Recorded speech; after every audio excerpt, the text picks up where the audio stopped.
ang susunod na Pilipino na magiging sobrang sikat, hindi lang sa Pilipinas, at the same time sa buong mundo.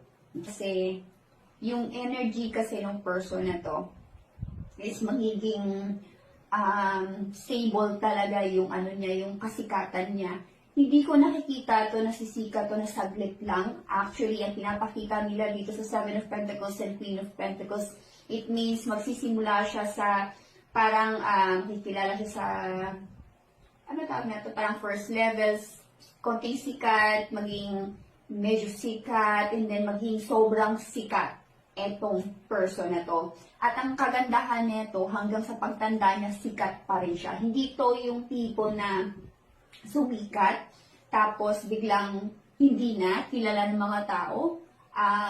Hanggang sa pagtanda niya talaga, ano siya eh, ano yung tawag nito, yung tipo na, okay, for the lack of better term, yung salitang legacy. So, di ba pag sinabing, oh, what's your legacy? Yung maiiwan mo sa pamilya mo or sa ibang tao na i-value nila. So, ganun yung energy ng person na to. Ang nakakatuwa, kasi yun nga, hindi nga siya yung biglang sikat, biglang mawawala. Hindi, maglalast talaga to at tatatak to sa puso or sa mata ng maraming Pilipino. Okay? At etong person na to is babae to. Okay? Malakas kasi dito yung yung energy ng babae siya. Now, titingnan natin yung past dito, which is the Four of Swords in reverse. Ibig sabihin na itong person na to, hindi to yung tipo na parang tatamad-tamad. Ito talaga, talagang kung kailangan kumilos, kikilos talaga to. Ganun yung niya, yung energy ng person na to. Now, bottom of the deck is the Magician. Ibig sabihin na itong person na to is a manifestor. At the same time, para siyang yung tipong pinanganak para maging sikat. Pinanganak para makuha yung gusto.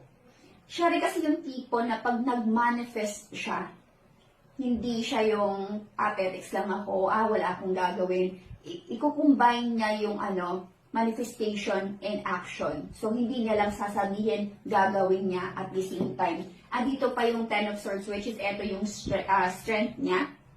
Ang Ten of Swords kasi, dito na nakikita ko, hindi siya negative. Ibig sabihin na, marami na tong, tawag nito, yung na-experience sa buhay na pagsubok, pero hindi yon magiging hadlang or hindi yon naging hadlang para maging successful siya. Kaya yun, kung sino may